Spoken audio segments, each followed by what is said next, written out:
Assalamualaikum warahmatullahi wabarakatuh. Izin memperkenalkan diri, nama saya Halisa Fatona dari kelas 11 MIA 2. Di sini saya akan menjelaskan ajaran tasawuf dari beberapa tokoh. Yang pertama itu ada Imam Junaid Al-Baghdadi. Nama lengkap beliau yaitu Abu Qasim Al-Junaid Ibnu Muhammad Ibnu Junaid Al-Baghdadi. Ia lahir di kota Nihawan, Persia dan wafat pada tahun 298 Hijriah. Ia belajar tasawuf kepada pamannya yang bernama Syekh Sari Al-Sakati dan Al-Haris Al-Mahasabi.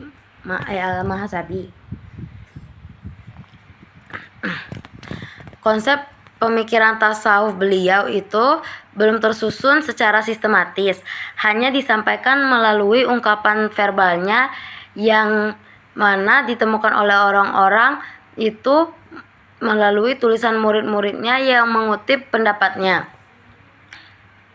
Junaid memandang tasawuf sendiri sebagai jalan kearifan manusia dalam menjalankan hidupnya.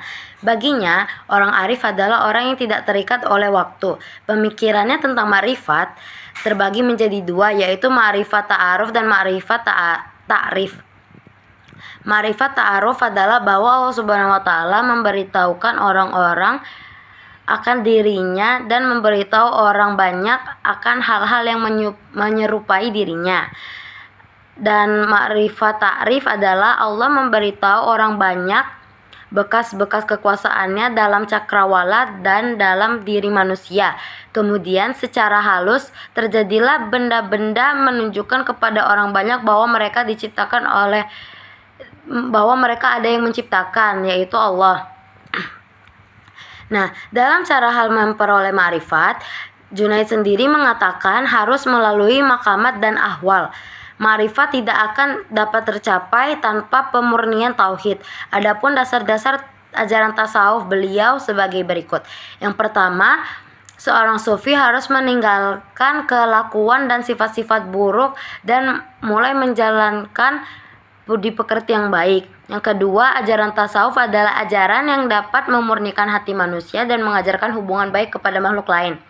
Yang ketiga, memalingkan perhatian dari urusan duniawi dan memfokuskan diri kepada urusan ukhrawi.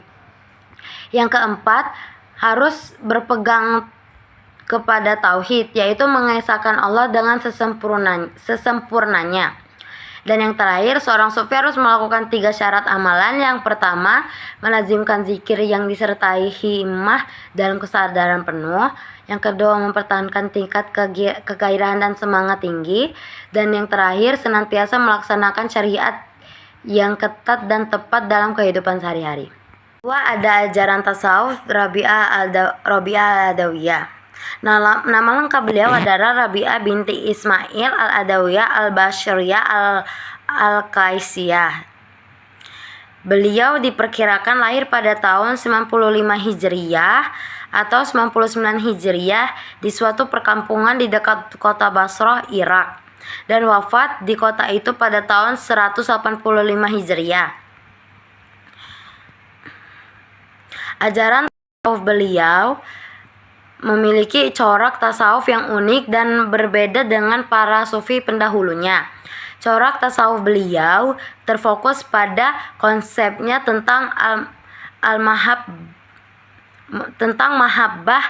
mahabbatullah, yaitu cinta Allah. Ia mengungkapkan perasaannya tentang cinta ilahi dengan 2 corak cinta, yaitu cinta karena diriku sendiri dan cinta karena dirimu. Cinta pertama berpijak kepada diri seorang hamba yang jatuh cinta dan senantiasa terpaut dengan Tuhannya. Pada makam ini, seorang hamba berusaha untuk dekat kepada Allah dengan menunjukkan kepatuhannya dan membenci sikap yang melawan kepadanya. Dengan ketaatan dan kepatuhan yang luar biasa, maka seorang hamba akan berhasil menjadi kekasihnya. Tasawuf yang diamalkan oleh beliau sendiri termasuk tasawuf irfani. Konsep tasawuf mahabbah yang diajarkan oleh Rabi'ah merupakan perwujudan rasa tulus dan ikhlas dengan cinta tanpa adanya permintaan ganti dari Allah. Ajaran-ajaran beliau tentang tasawuf ini dan sumbangannya terhadap perkembangan tasawuf dapat dikatakan sangat besar. Sebagai seorang guru dan penuntun kehidupan sufi, Robi'ah sendiri banyak dijadikan sebagai panutan oleh para sufi sesudahnya, dan puisi cintanya sering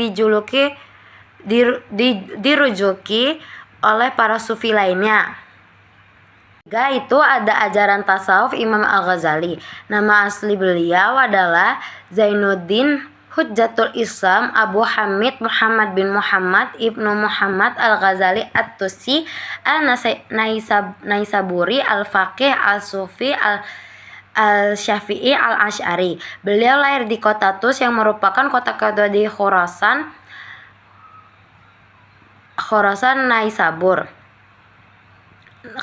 setelah Naisabur pada tahun 450 Hijriah.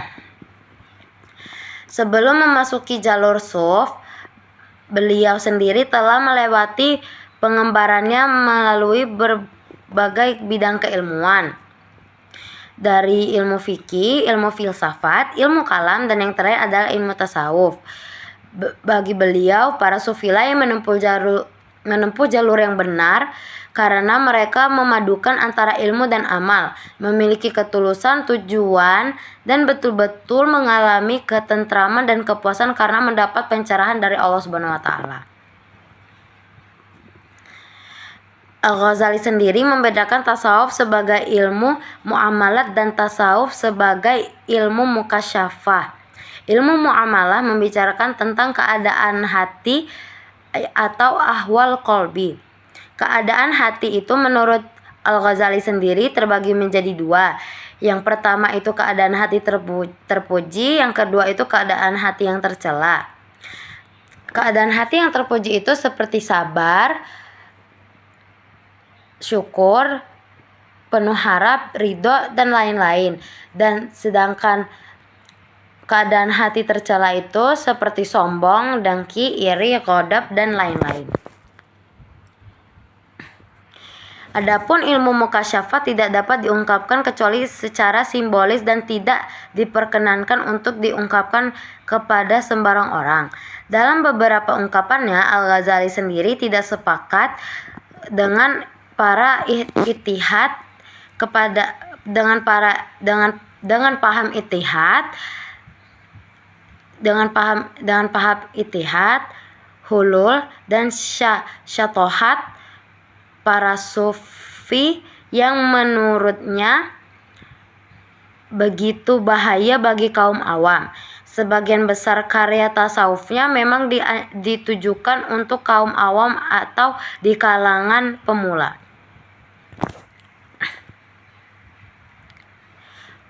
Puncak tujuan tasawuf bagi Al-Ghazali sendiri adalah yaitu qurb, kedekatan dengan Allah, atau di bagian lain tulisannya adalah al-fana bi al-kaliyat fi Allah.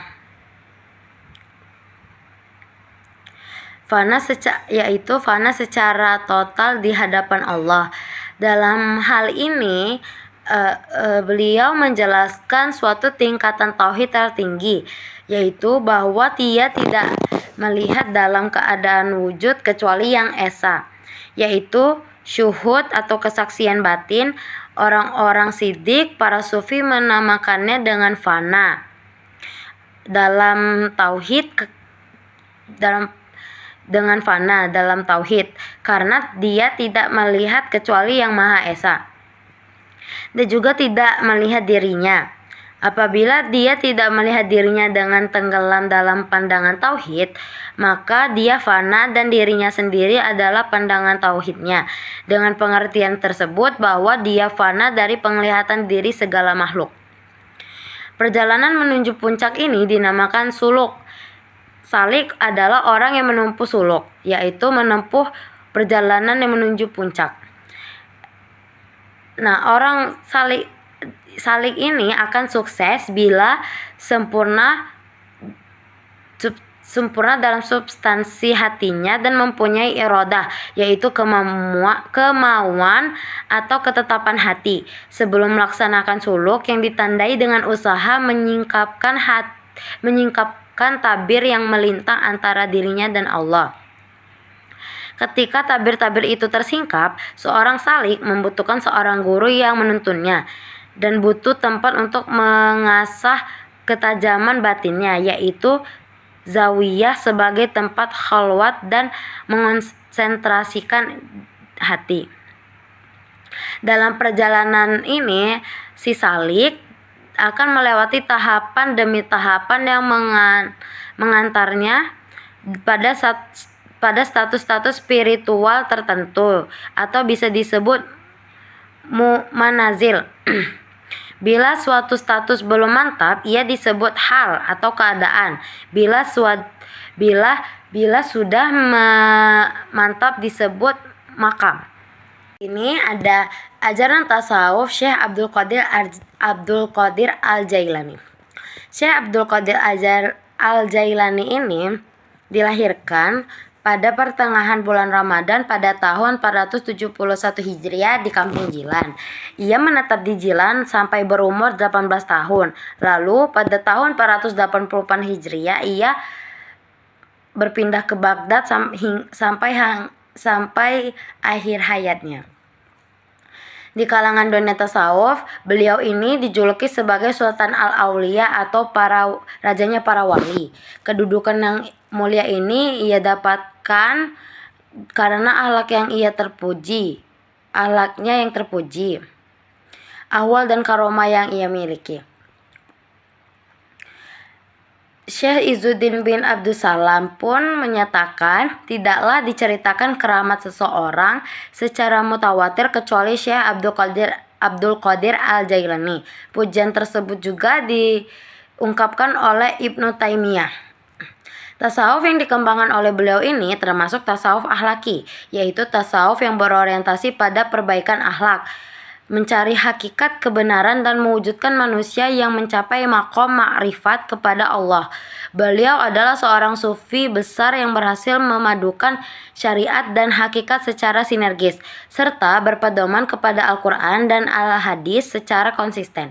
Beliau menyatakan setiap hakikat yang tidak berpijak kepada syariat adalah kezindikan. Terbanglah kepada Tuhanmu dengan dua sayapmu, yaitu Alkitab dan As-Sunnah. Masuklah kepadanya, sedangkan kedua tanganmu ada dalam genggaman Rasulullah. Jadikan Rasulullah itu sebagai temanmu dan pengajarmu. Biarkan tangannya menghiasimu dan membawamu kepadanya.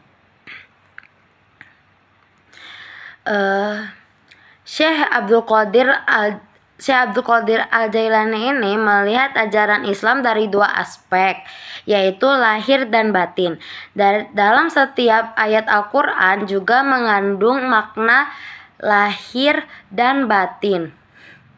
Misalnya tentang toharoh yang berarti bersuci.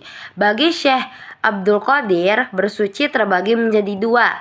Yang pertama, penyucian diri secara lahiriah dengan wudhu dan mandi. Yang kedua itu penyucian diri secara batiniah yang diawali dengan kesadaran akan adanya kotoran pada diri manusia sendiri, yaitu dosa. Kemudian dilanjutkan menyesali perbuatan dosa tersebut dengan cara mengambil jalan spiritual yang diajarkan dan dibimbing oleh guru atau mursyid spiritual yang otoratif melalui taubat, talqin, zikir, tasfiyah, dan suluk. Kesucian batin dapat hilang oleh karakter buruk manusia, tingkah laku yang rendah, tindakan-tindakan tidak sah atau haram, dan sikap-sikap seperti kebanggaan diri, keangkuhan, berdusta, bergunjing, fitnah, iri hati, amarah, mengkonsumsi makanan haram.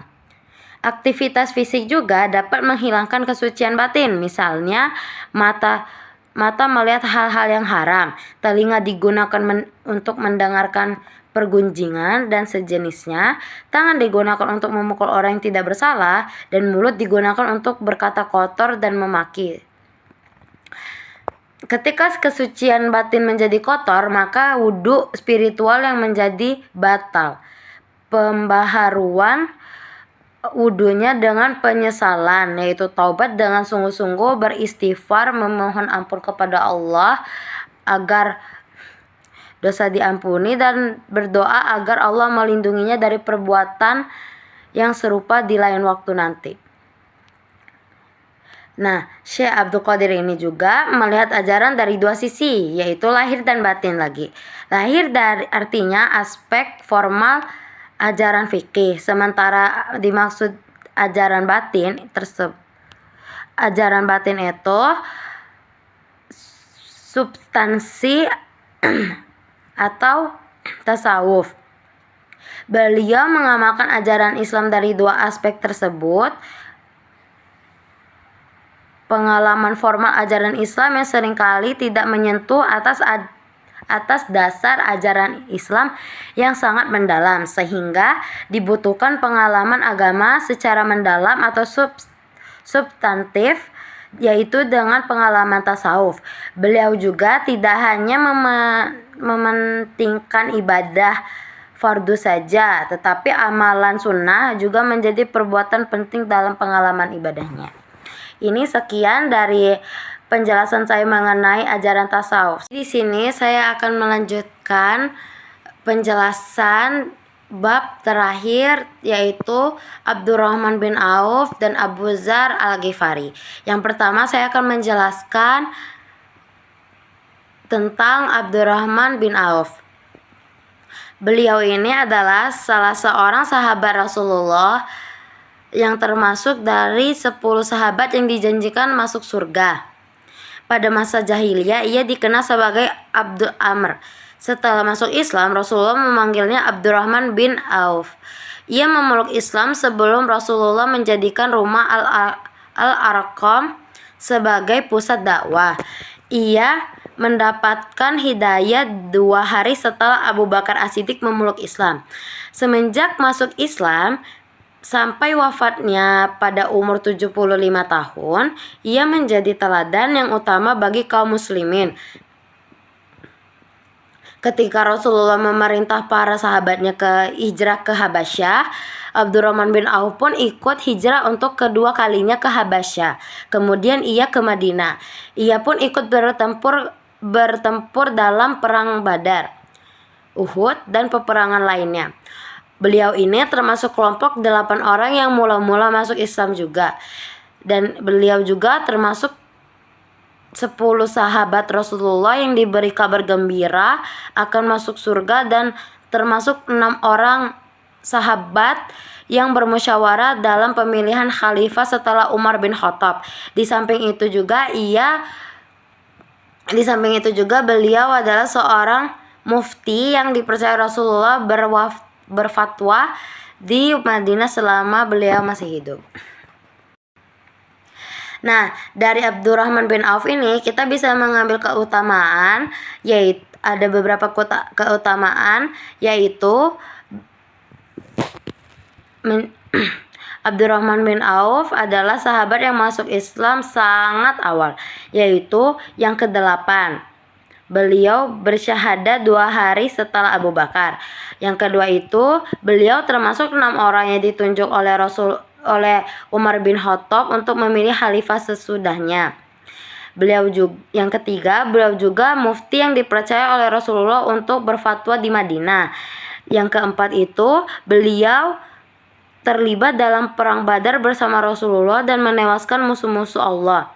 Beliau juga terlibat pada perang Uhud, dan masih ada beberapa perang lain yang ia terlibat untuk membela agama Islam.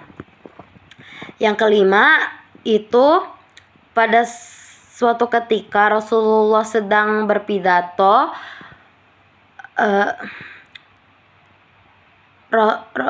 Abdurrahman bin Auf menyumbang separuh hartanya senilai 2.000 dinar.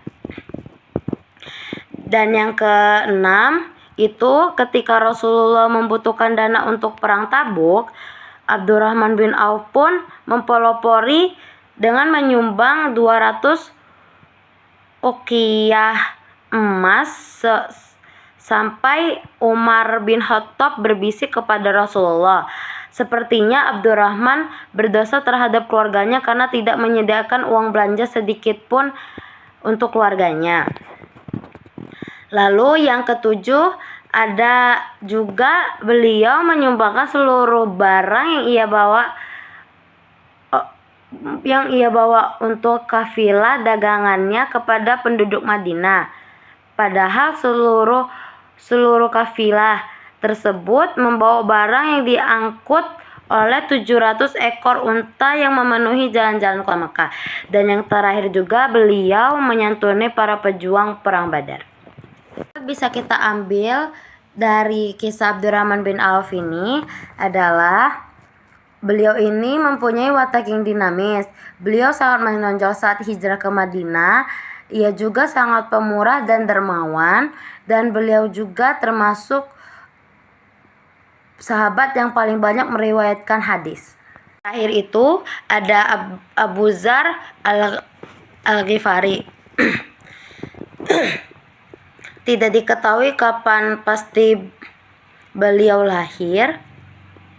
Ia lahir dan tinggal di dekat jalur kafilah Makkah, yaitu Syria. Riwayat hitam masa lalu beliau ini tidak lepas dari keberadaan keluarganya. Nama lengkap beliau ini Jundab atau Jundub bin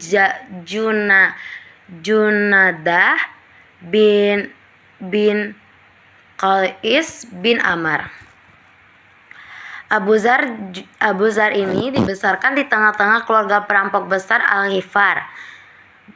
Ia dan pengikutnya hanya merampok orang-orang kaya, dan hasil rampokannya itu ia bagikan ke fakir miskin. Kerusakan dan derita korban yang disebabkan oleh aksi mereka kemudian menjadi titik balik dalam perjalanan hidupnya. Insaf dan berhenti dari aksi jahatnya tersebut. Bahkan ia menyesali segala perbuatan jahatnya itu, tapi ia juga mengajak rekan-rekannya untuk mengikuti jejaknya. Tindakannya itu menimbulkan amarah besar pada sukunya yang memaksa Jundab meninggalkan tanah kelahirannya. Bersama ibu dan saudara lelakinya, Anis Al-Ghifar, Abu Dzar hijrah ke Najd. Ini merupakan hijrah pertama Abu Dzar dalam mencari kebenaran. Nah, keislaman Abu Dzar ini bermula dari saudaranya yang bernama Anis Al-Ghifari. Ketika itu, saudaranya baru pulang dari Makkah. Kepada Abu Dzar, Anis pun menceritakan bahwa ia bertemu seorang nabi yang menyebarkan agama seperti yang diamalkan Abu Dzar, yaitu mewajibkan orang kaya memberikan sebagian hartanya kepada fakir miskin seperti Abu Dzar. Nabi pun membawa agama baru itu sangat mengecam orang yang tidak memperhatikan orang lemah seperti anak yatim dan fakir miskin. Berita ini memberikan daya tarik yang luar biasa kepada Abu Dzar sendiri. Kemudian beliau pun menuju ke Mekah, dan secara terang-terangan ia mengucapkan kalimat syahadat di dekat Ka'bah. Suasananya saat itu pun sangat mencekam dan sangat menakutkan, yang menyebabkan para sahabat pun takut menyatakan keislamannya secara terang-terangan. Hal itu disebabkan oleh adanya ancaman dan penganiayaan kaum musyrik Mekah terhadap penganut agama Islam. Setelah beliau mengucapkan 2 kalimat syahadat, beliau pun disiksa kaum musyrik Mekah sampai tubuhnya berlumuran darah. Setelah menyatakan keislaman beliau pun kembali ke kampung halamannya dan mengajak sanak keluarganya dan kerabatnya untuk masuk Islam. Beberapa saat setelah itu, Rasulullah pun hijrah ke Madinah. Abu Dzar pun membawa rombongannya dari kabilah Ghifar dan Aslam ke Madinah. Mereka pun menyatakan sumpah setia kepada Rasul, dan ia pun mengajak Ahl al-Suffah yaitu sekelompok sahabat yang tinggal di serambi Masjid Nabawi yang senantiasa beribadah, zuhud dari dunia dan miskin. Suf, Abu Dzar pun dipandang sebagai perintis gaya hidup Suf. Sepanjang hidupnya ia memilih hidup dalam kefakiran. Meskipun punya peluang untuk hidup kaya, bagi Suf, kefakiran menduduki derajat tinggi di jalan kebenaran dan orang fakir sangat mereka hargai. Di kalangan ahli hadis, Abu Dzar pun dikenal sebagai perawi hadis. Ia meriwayatkan 281 hadis Rasulullah. 31 hadis diantaranya diriwayatkan oleh Al-Bukhari dan Muslim dalam kitab sahihnya. Kemudian kematian Abu Dzar pun persis seperti yang diprediksi oleh Rasulullah di Rabazab. Dan semasa hidup beliau, ia sangat dikenal sebagai penyayang kaum mustad'afun. Kepedulian beliau ini terhadap golongan fakir bahkan menjadi sikap dan hidup kepribadian Abu Dzar. Sudah menjadi kebiasaan penduduk Ghifar pada masa jahiliyah merampok kafilah yang lewat. Abu Dzar sendiri pun ketika belum masuk Islam kerap kali merampok orang-orang kaya, namun hasilnya dibagi-bagikan ke kaum duafa. Kebiasaan ini pun tidak berhenti ketika ia sudah memeluk Islam. Dan itu termasuk keteladanan yang bisa kita ambil dari Abu Dzar Al-Ghifari. Sekian dari saya, Khalisah Fatona. Terima kasih. Wassalamualaikum warahmatullahi wabarakatuh.